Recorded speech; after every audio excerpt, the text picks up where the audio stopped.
የተማሩትን ለመሆን ነበር ትምህርት። ከዚህ አንፃር ሁሉ ጥረት ያደርጋል። ብዙ ወንድሞች ብዙ እህቶች ያንኑ የሚማሩትን ነገር ለመሆን ነበር ጥረት የሚደረገው እና ውድድሩም የነበረው መንፈሳዊ ለመሆን ነው። መንፈሳዊነቱ ደግሞ የተማሩትን ነገር ለመኖር ነበር። እኔ አባ መልከጼዴቅ እባላለሁ። በኢትዮጵያ ኦርቶዶክስ ተዋሕዶ ቤተክርስቲያን የጉራጌ ሀገረ ስብከት ሊቀ ጳጳስና የወልቂጤ ቅዱስ ዜና ማርቆስ መንፈሳዊ ኮሌጅ የበላይ ኃላፊ ነኝ።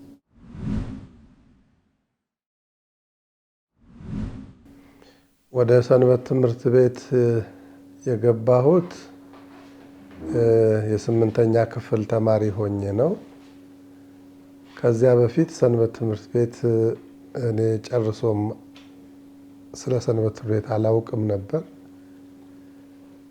ከቤተሰቦቼ ጋራ ከወላጆቼ በሰንበት ቀን እየቀሰቀሱን ይዘውን ይሄዳሉ።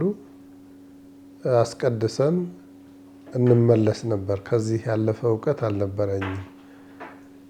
ወደ ሰንበት ትምህርት ቤት ግን ለመግቢያ መነሻ የሆነኝ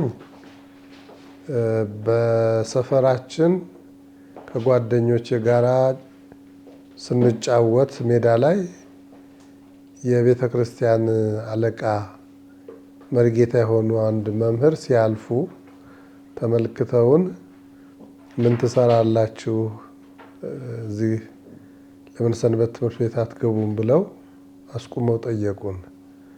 በተለይ የጓደኛዬን አንደኛውን በጣም ለነሱ ቤት ቅርብ ስለነበሩ እንደ መውቀስ አድርገው ጠየቁ። ከሚቀጥለው ጀምራችሁ ግቡ እንደዚህ ይጠቅማል አሉን። እሺ አልናቸው። ያው ቃላቸውን ለማክበር ብቻ እስቲ የሚሆነውን ነገር ሄደን አይተን እንመለሳለን ከምን ይወቅሱ ብለን በቀጣዩ እሁድ ቤተክርስቲያን ሄድን። ስንሄድ ወቅቱ ሐምሌ ነበርና ለመጪው አዲሱ ዓመት አዲስ ምዝገባ ያካሄዱ ነበር። መምህሩ አሰልፈው በውጪ እኛም ተሰልፈን መዘገቡንና ሲጨርሱ ያው የተለመደውን መርሃ ግብር አካሄደው አሰናበቱን። ስናየው እኔ በተለይ እንደዚያ ያለ መንፈሳዊ ትምህርት ያለ አይመስለኝም ነበር። የሚመስለኝ እንደው ዝም ብሎ የቅዳሴ ትምህርት ብቻ ጩኸት ነው ያለው የሚመስለኝ። ትምህርት ይሰጠው የነበረው ግን በተለየ መንገድ ስለነበር በጣም ስለማረከን በሚቀጥለውም ጊዜ እስኪ እንደገና እንድገመውና እንመልከት ብለን ተመልሰን ሄድን። እዚያው ደርሰን እንደገና ተማርን። ስናየው ቁም ነገሩ የበዛ ነው። በየሰብጀክቱ ትምህርቶች ይሰጣሉ።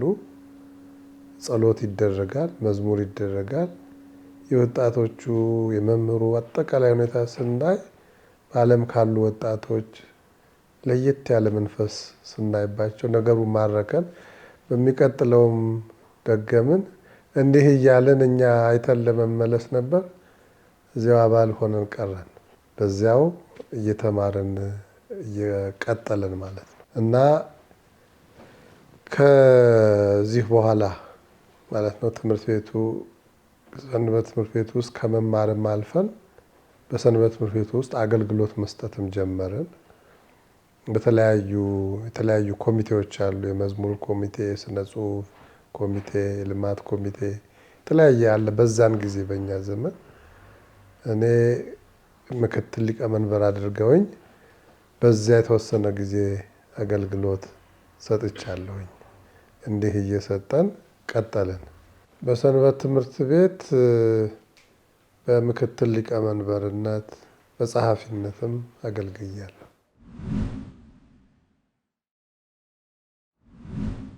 ሰንበት ትምህርት ቤት አሁን ወዳለሁበት ደረጃ እንድደርስ ምክንያቴ ነው። ያው መነሻዬ እሱ ስለሆነ ማለት ነው። ወደ ቤተክርስቲያን መንፈሳዊ ቋሚ አገልግሎት ተከታይ እንደሆነ ያደረገኝ ሰንበት ትምህርት ቤት ነው፣ ቅድም እንደገለጽኩት። በዋናነት ግን በሰንበት ትምህርት ቤት በዚያ ዘመን ይሰጥ የነበረው ትምህርት ነው። በዛን ዘመን ልክ እንዳሁኑ ስርዓተ ትምህርት ተቀርጾ ባይሆንም መምህሩ በተለይ በእኛ ጊዜ የነበረው የእኛ ሰንበት ትምህርት ቤት መምህር ዝዋይ ቅዱስ ገብርኤል ገዳም ከብፁዕ አቡነ ጎርጎርዮስ በረከታቸው ይደርብን፣ የቀድሞ የሸዋ ሊቀ ጳጳስ፣ ከሳቸው ኮርስ ተምሮ ነው የመጣው። እንደመጣ እዛ የተማረውን ትምህርት በተማረበት መንፈስ ነው ያስተምር የነበረው። ትምህርቱን ብቻ ሳይሆን ከገዳሙ የቃኘውን መንፈስ ያንኑ ያንጸባረቅ ነበር እና ያ ትምህርትና የህይወት ተስማምተው በጣም ይማርኩ ነበር። ወደ ቁም ነገር የሚመራ ትምህርት ነበር እና የእውቀት ብቻ ሳይሆን መንፈሳዊ አቅጣጫ የሚያስይዝ መንፈሳዊ የሚያደርግ ትምህርት ነበር። በዚያን ዘመን ማስታውሰው የተማሩትን ለመሆን ነበር ትምህርት። ከዚህ አንጻር ሁሉ ጥረት ያደርጋል እና እኔ በዋናነት ያገዘኝ በወቅቱ ስለ ቅዱሳን፣ ስለ መንፈሳዊነት፣ ስለ ቤተ ክርስቲያን ጥንታዊ ታሪክ፣ ጥንታውያን አባቶች ስላሳለፉት ህይወት በብዛት መምህሩ ያስተምረን ነበር። ከዚህ የተነሳ ብዙ ወንድሞች፣ ብዙ እህቶች ያንኑ የሚማሩትን ነገር ለመሆን ነበር ጥረት የሚደረገው እና ውድድሩም የነበረው መንፈሳዊ ለመሆን ነው። መንፈሳዊነቱ ደግሞ የተማሩትን ነገር ለመኖር ነበር። ኦርቶዶክሳዊነት ነው። ይሄ ኦርቶዶክስ መንፈሳዊነት የምንለው መሆን ነበር እና ብዙዎቹ የተሻለ ህይወት፣ መንፈሳዊነት እያንጸባረቁ ሲታይ የምናየው ነገር እነሱን ለመምሰል እነሱን ለመድረስ ነበር ጥረት ይደረግ የነበረው። እኔ ያገዘኝ ያ ነው ብዬ ነው የማምነው።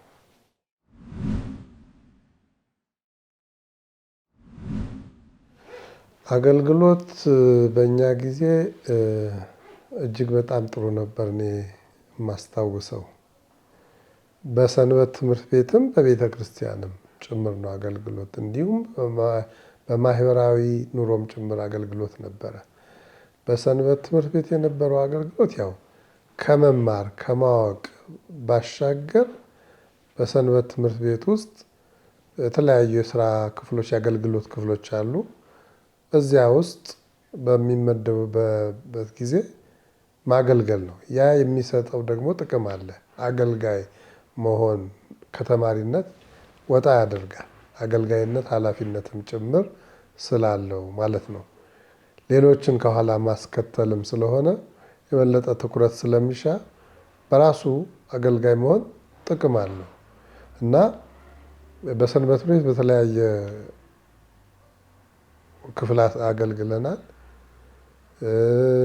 በሰንበት ትምህርት ቤት ሆነን ከካህናት አባቶቻችን ጋራም በቤተ ክርስቲያን ውስጥ የክህነት አገልግሎት ሳይሆን ካህን የመሆን ሳይሆን ከነሱ ጋራ ግን ለምሳሌ ማህሌት በሚኖርበት ጊዜ እኛ እንደው በቃ ግድ አድርገን ነበር የምንወስደው። የቤተ ክርስቲያን ልጅ ሆነን ሰዓታት ካለ ማህሌት ካለ የዲያቆን የቄስ ነው ብለን አንልም። እኛ ምንም ቀጥታ እዛ ድርጊት ፈጻሚዎች ባንሆን በቦታው በሰዓቱ በቤተ ክርስቲያን በማህሌት ጊዜ፣ በሰዓታት ጊዜ፣ በቅዳሴ ጊዜ መገኘት እንደ ግዴታ ነው የምንወስደው። ስለዚህ ማህሌት ሲኖር፣ ሰዓታት ሲኖር አብረን እንቆም ነበር። ያ ራሱ ተጽዕኖ እያደረገብን ነው ሄደው። እኛ ገብተን ባንቀድስም እንቆርብ ነበር። መንፈሳዊው ትምህርት ከመንፈሳዊው አገልግሎት ከቁርባን ጋር የተያያዘ ነበረ። በዚህ በበዓላት ጊዜም እንደዚሁ እየጠበቅን እንቆርባለን፣ እንዘምራለን፣ ዩኒፎርም እንለብሳለን። ቅዳሴ ሲያበቃ ሁልጊዜ እሑድ እሑድ ፊት ለፊት ከህዝቡ ፊት ዩኒፎርም ለብሰን የዕለቱን መዝሙር ለበዓሉ የሚስማማውን መርጠን እንዘምር ነበር። የተለያዩ የገጠር አብያተ ክርስቲያናት በዓላት በሚኖሩ ጊዜ እንሄዳለን። በተለይ ሰንበት ትምህርት ቤት ያልተቋቋመባቸው የሌለባቸው ቦታዎች ትኩረት ሰጥተን ሄደን መዝሙር አዘጋጅተን ዘምረን ጉዞ አድርገን በዓሉ ዘማሪ ባይኖርም መርጌታ ባይኖርም እኛ እንደ ሁሉም ሆነን አገልግሎት ሰጥተን እንምጣ ነበር። ቃለ እግዚአብሔርም የሚናገር በሌለበት ደግሞ መምህራችን በተለይ እዛ መርጌታ ገብረ ጊዮርጊስ የሚባሉ አሉ። እሳቸው እንድናስተምር ሁሉ ያደፋፍሩን ነበር። ኧረ እኛ አንችልም ይሄ የኛ አይደለም ስንል ገጠር ላይ ተለማመዱ ይሉናል። ገጠር ህዝብ ላይ ትምህርት እንሰጥ ነበር። በዛ ትንሽ የእንትን መጣ። በዚህ መልኩ አገልግሎት እየለመድን ሄድን እና የገጠሪቱንም ቤተክርስቲያን በእግራችን ተጉዘን ደስ ብሎን ነው ደግሞ የምንመጣው። በዋዜማው ሄደን ቤተሰብ አስፈቅደን ካልፈቀደም የማይፈቀድለት አይሄድም። የተፈቀደለት ሄዶ በጊዜ በሰዓቱ እንመለሳለን እና ያ ሁሉ ወንድማማችነት የተማማችነት ከሌላው ጋር ህብረት ይፈጥር ነበር። እንዲህ አይነት መንፈሳዊ አገልግሎት ነበረን።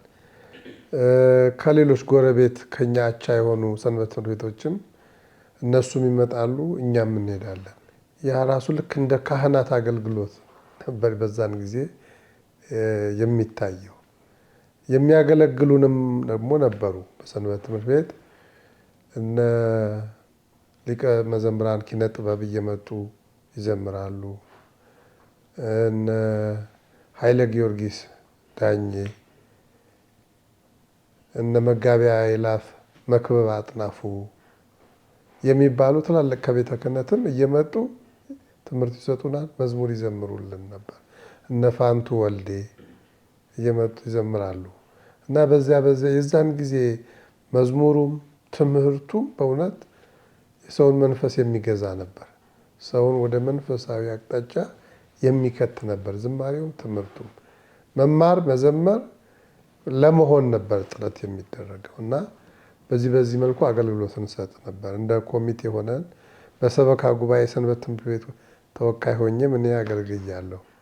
በዚያም ውስጥ እንሰራ ነበር።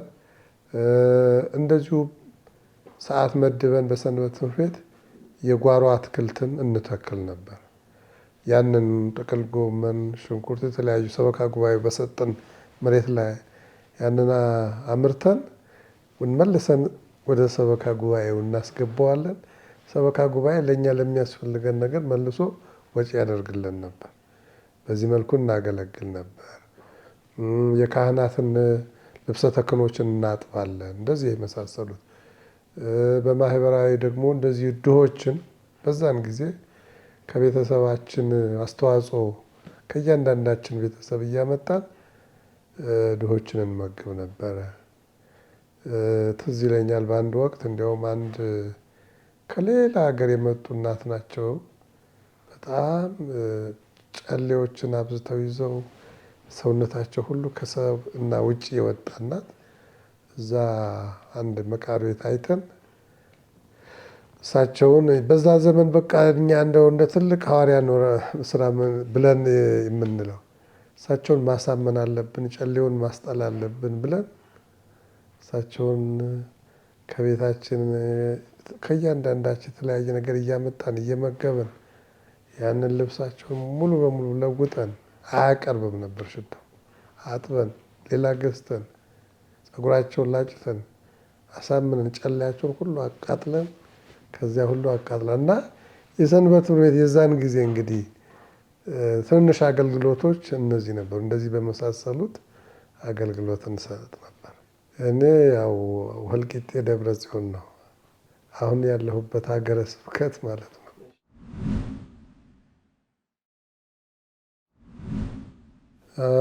ልዩ ገጠመኝ ብዬ የምለው እንግዲህ ትዝታ ሆኖ የቀረብኝ ሁለት ነገር የበለጠ ትዝ የሚለኝ አለ። አንደኛው አንድ ጊዮርጊስ አለ፣ ጃቱ ጊዮርጊስ የሚባል ገጠር ነው። አዲስ ቤተ ክርስቲያን ሰርተው ተመርቆ እኛ ያው ለመዘመር ተጠርተን ሄደን ነው። በጠዋት ነው ሄድነው እና ያው አንዳንዴም ከቤተሰብ ተደብቀን ነው ቶሎ እንመለሳለን ሳይታወቅ ማለት እና ስንሄድ ወንዝ ነበር፣ ዋቤ ወንዝ የሚባል። እኔ ለመጀመሪያ ጊዜ ነው ገና ወንዝ ሳቋርጥ እና ውሃው እንዲህ እየተገለባበጠ የሚወርድ ወራጅ ነው፣ ግን ጠባብ ነው፣ ያስፈራል ግን እና ብዙዎቻችን ፈራን። ግን የሆነው ይሁን ብለን ከወሰደንም በቃ ይውሰደን ለሃይማኖታችን ነው ብለን ዘለን እየዘለልን ያን ብንወርቅ ግን ይዞን ነው የሚሄደው የነበረው። አንድ ትዝ ይላል። እንደዛ ሆነን ተሻግረን ደግሞ ጊዮርጊስ ቤተክርስቲያን ጠዋት ተቀድሶ በገጠሩ ታቦቱ ቆይቶ ነው የሚወጣው። እስኪወጣ ብለው ካህናቱ ወደ ማረፊያ ሄደዋል። ያው እኛ ሰንበት ተማሪ ስለሆንን እዛው ቁጭ ብለናል እና ቤተክርስቲያኑን ሳይ በተለይ በራሴ በኩል አዲስ ቢሆንም ይሄ ኖራው፣ ጂፕሰሙ፣ የቀለም ቆርቆሮ ገና ከመቅደስ ዙሪያ አለ ውስጥ ቅድስት አካባቢ እና እንዲህ ሳይ በዛ እየዞር እንደው ቅር አለኝ። እንደው የእግዚአብሔር ቤት ንጹህ መሆን አለበት። እንዴት እንደዚህ ግን ያንን ሁሉ ለማንሳት ብንፈልግም አንችልም፣ ድቁናው ስለሌለን እና ዲያቆን በሆን ኖሮ ገብቼን ሁሉ አጸዳው ነበር እስኪመለሱ ብዬ። ያን ጊዜ ነው ዲያቆን የሚለው ነገር በሀሳቤ የመጣውና ያንን ይዤ ነው እንግዲህ ዲያቆን ለመሆን አስብ የነበረው። ደግሞ በእግዚአብሔር ፈቃድ በዛ መነሻነት ሆኗል። ሌላው ደግሞ በተለይ ወደ ገዳም ለመሄድ ምክንያት የሆነው ነው። እንደዚሁ ሌላ የኪዳነ ምሕረት በዓል ኖሮ በሌላ ሳይድ ደግሞ ወደ ሌላ ገጠር ደግሞ ለማክበር ሄድን እና ያው እኛ በቃ ማገልገል ግድ እንዳለብን ነው የሚሰማን የዛን ጊዜ። እንደ ካህናቱም ባይሆን ከካህናቱ የቀረውን ነገር መስራት። ወደዛ ስንሄድ መንገድ ላይ በጣም አመመኝ። ከዛ በኋላ ቤተክርስቲያኑ ልክ ስንደርስ በጣም ሲብስብኝ ሳላከብር ተመለስኩ። በዛው አያይዞ በቃ አመመኝ በጣም እና 2 ወር ያህል ትምህርት አቋርጬ በቃ ቤት ነበር ጸበል ምን እያልኩኝ እና ትዝ የሚለኝ የስቅለት ደርሶ ስቅለት ዕለት ማለት ነው። ያው የቤተክርስቲያን ፍቅር በጣም አለኝ። ማህሌት ሲኖር ሰዓታት ሲኖር በሌሊት ነው የምንሄደው። ያኔ ግን ስለታመምኩ በቃ ሁሉም ቤተሰብ በተለይ ስቅለት ዕለት ሲሄድ በጣም ነው ያዘንኩት። ህመሙ ነው እንትን ያለን ግን አይ አልቀርም ብዬ በጣም ያሞኝ 2 ወር ቆይቼ ተነስቼ ቤተክርስቲያን ሳያዩኝ ቤተሰብ እነሱ ከሄዱ በኋላ በሌላ በአቋራጭ ሄጄ እንደው ከአንድ መቃብር ጀርባ እስከሚደክመኝ ሰገድኩኝና ደግሞ ቶሎ ቤት ሳይደርሱ ቀድሚያቸው ቤት ገባሁ። ያ በሽታ ሙሉ በሙሉ ለቀቀኝ። ከዛ በኋላ ግን አይ እንዲህ ከሆነ የእግዚአብሔር ስራ አሁን ወደ ገዳም መግባት አለብኝ ብዬ ወሰንኩ። በዚያው ከሳምንት በኋላ ጠፋሁ፣ ወደ ገዳም ሄድኩኝ እና ይኸው አንዱ መነሻ ነው።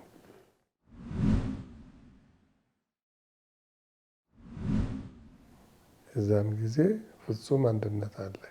የእውነት አንድነት ነው። አንድነት እንግዲህ አለ፣ አሁንም ድሮም አለ። ግን ፍጹም ወንድማማችነት፣ እህትማማችነት፣ ፍጹም ፍቅር ያለበት ፍጹም መንፈሳዊነት የነበረበት ዘመን ነው። ይሄ አንድነት የመከባበር የመተዛዘን ኤቲክሱም ጭምር ጎልቶ የሚታይበት ዘመን ነው እና አንድነት ነበረ።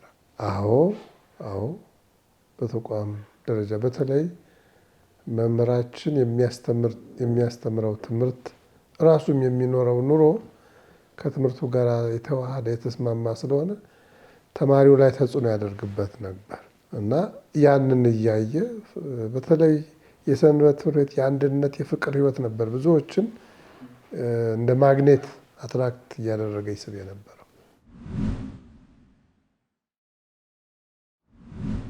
አሁን ላይ እንግዲህ በእኔ ግንዛቤ እውቀት የበዛበት ነው፣ መንፈሳዊነት ግን ያጠረበት ነው ብዬ የምለው። ድሮ ይሄ ሁሉ እውቀት ባልነበረበት ነው መንፈሳዊነቱ ጎልቶ ይታይ የነበረው። መንፈሳዊነቱ ስለነበረ ሰዎች መንፈሳውያን እያዩ በመንፈሳዊ እውቀት እየተሳቡ ዓለምን ንቀው እስከ መሄድ ወደ ገዳማት እስከ መመነን ይደርሱ ነበር።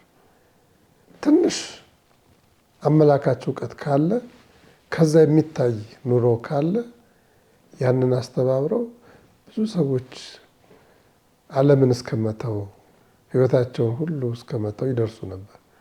ብዙ እውቀት ግን ኖሮ አይደለም። አሁን ብዙ እውቀት አለ። መንፈሳዊነቱ ሲታይ ግን ሰው ካለው እውቀት ከተማረው አንፃር ሲታይ እጅግ በጣም አነስተኛ ነው እና ያ ክፍተት ነው እና በተማሩት ልክ ባወቁት ልክ በተረዱት ልክ መሆንም ይጠበቃል። ምንም እንኳን ያንን ያህል ማድረግ ባይቻልም ግን መፍጨርጨር ያስፈልጋል። እና አሁን እኔ የእውቀት ዘመን ነው ብዬ የምለው በአብዛኛው ብዙ ሲመነን አይታይም። መንፈሳዊነት ያህል ጎልቶ አይታይም። እነዚህ ነገሮች ጎድለው ነው የማያቸው አሁን ላይ።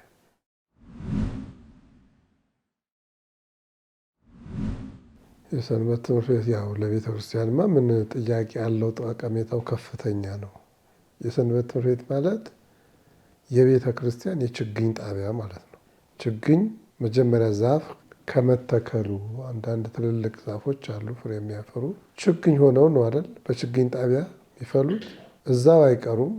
ከዛ ተነስቶ ደግሞ ወደ ቋሚ ቦታቸው ይወሰዳሉ። እዚያ ከሄዱ በኋላ ደግሞ ቋሚ ሆነው ለምልመው አብበው ያፈራሉ። ከችግኝነቱ አልፈው ማለት ነው። ሰንበት ትምህርት ቤትም እንደዚሁ ነው። ችግኝ ጣቢያ ነው ቤተክርስቲያን። ችግኞቹ ህፃናቱ ናቸው፣ ወጣቶቹ ናቸው። በዚያ ቦታ ላይ በችግኝ ጣቢያው በጥሩ ሁኔታ እንክብካቤ ተደርጎላቸው ከተተከሉ ወደ ማሳው በሚዘዋወሩበት ጊዜ ያብባሉ፣ ያፈራሉ። እና አሁንም በቤተ ክርስቲያን ጠቀሜታው ምንድን ነው?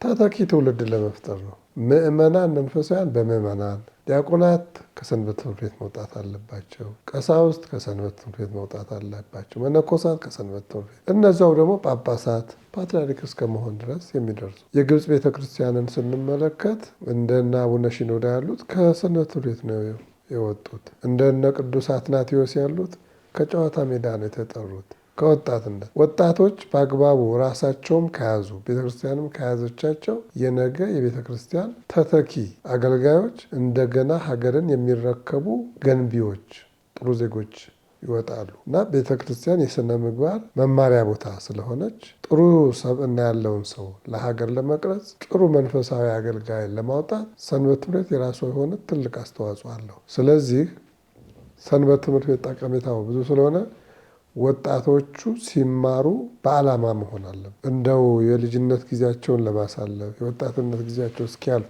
መቆያ ከሆነ ይህን ያህል ተስፋ ነው ማለት አይቻልም። እንደ ጥሪያቸው ጥሩ አባት፣ ጥሩ እናት፣ ጥሩ ምዕመን በመሆን የሚተኩ ከሆነ ተስፋ ነው። ያልተማረ ዲያቆን፣ ቄስ ሌላውም ከሚሆን የተማረ ቢሆን ግብረ ገብ ይሆናል፣ መንፈሳዊ ይሆናል። አክብሮተ ሰው፣ ፈሪሃ እግዚአብሔር ይኖረዋል። ከዚህ አንጻር ሰንበት ትምህርት ቤት እነዚህን እሴቶች ለመጠበቅ ለማስጠበቅ ከፍተኛ ጠቀሜታ አለው። ከሰንበት ትምህርት ቤት በዋናነት እንግዲህ የሚጠበቀው የነገይቱን ቤተክርስቲያን የሚረከብ መልካም ትውልድ፣ መልካም አገልጋይ ማስገኘት መቻል አለበት። አሁን ያለው ወጣት ይህን ያህል እውቀት ተምሮ በየአይነቱ ተምሮ አውቆ ተራቆ ጥሩ ምዕመን፣ ጥሩ የሰበካ ጉባኤ አባል መሆን ካልቻለ፣ ጥሩ ዲያቆን፣ ጥሩ ቄስ ከዛ ውስጥ ካልተገኘ፣ ጥሩ መናኝ ካልወጣበት የሰንበት ትምህርት ቤት ጠቀሜታው ሊጎላ አይሆንም። ዝም ብሎ ማቆያ ነው የሚሆነው ማለት ነው። ይመጣል ይሄዳል፣ ይመጣል ይሄዳል እና ቤተ ክርስቲያን አስተምራ ለወግ አብቅታ የሚዳረው ተድሮ የሚመነኮሰው መንኩሶ ካህን የሚሆነው ካህን ሆኖ ካልቀጠለ ጥሩ ምእመን ቢያንስ ካልሆነ ተተኪ አይኖርም ማለት ነው። ነበር ነው ብለን የምናወራው። ስለዚህ ሰንበት ትምህርት ቤት የሚጠበቀው ምንድን ነው? ዓላማ ያለው ትውልድ መፍጠር ነው። አሁን ቤተክርስቲያን የጎደሏትን ያጣቻቸውን ነገሮች ማስመለስ የሚችል እውነተኛ፣ ታማኝ፣ ስሜታዊ ያልሆነ በስሜት የማይነዳ መንፈሳዊ የሆነ ወጣት ለዓለሙ ወጣት ሞዴል የሚሆን መቅረጫ ቦታ መሆን አለበት እንጂ ንግግሩም፣ አለባበሱም፣ አካሄዱም፣ አሰራሩም፣ አኗኗሩም ሰንበት ተማሪ ሆኖ እንደ ዓለሙ ከሆነ ትርጉም የለሽ ነው የሚሆነው። ስለዚህ ትርጉም እንዲኖረው፣ ጠቀሜታ እንዲኖረው በደንብ ራሱን መያዝ አለበት ባለቤቱ። ቤተክርስቲያንም ለሰንበት ትምህርት ቤት የሚገባውን ነገር በማድረግ አደራጅታ በደንብ መከታተል መያዝ አለባት።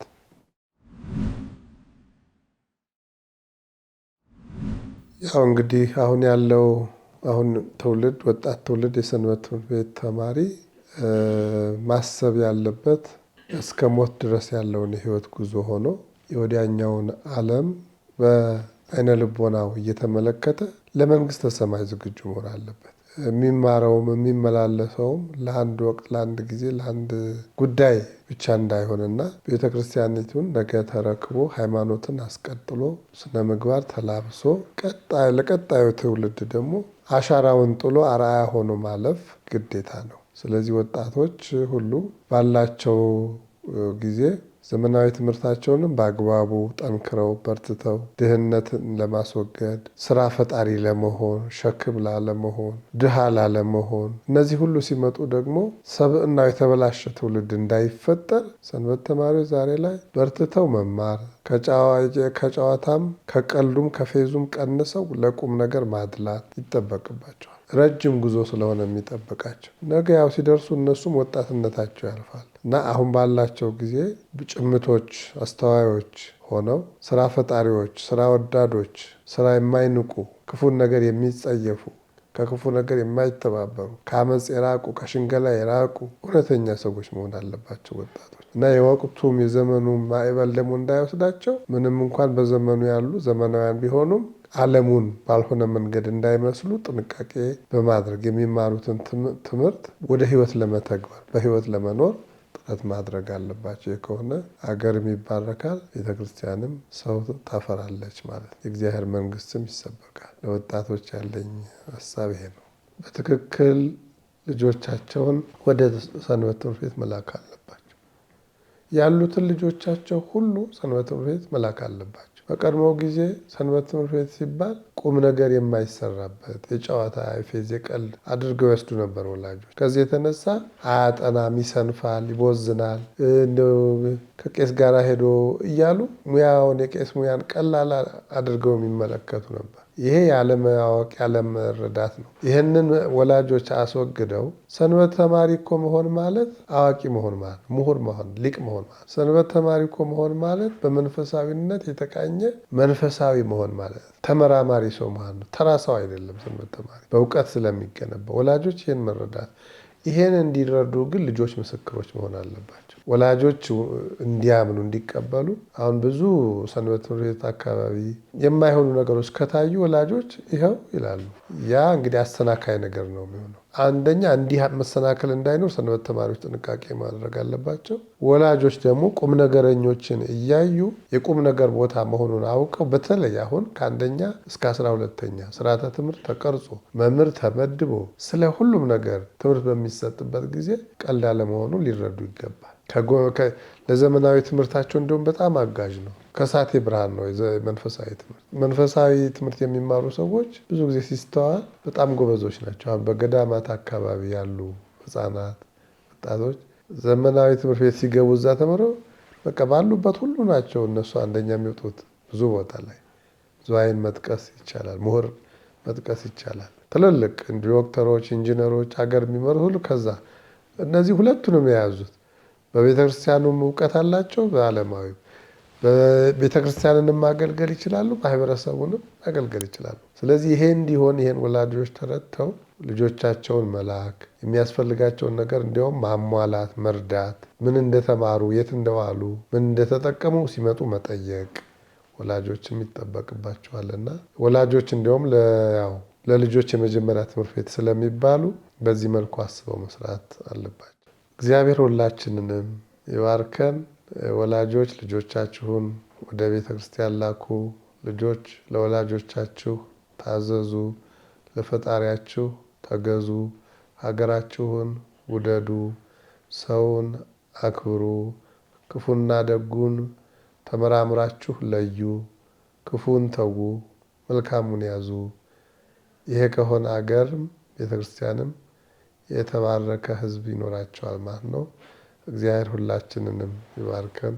ሰላም እግዚአብሔር አይለየን። አሜን።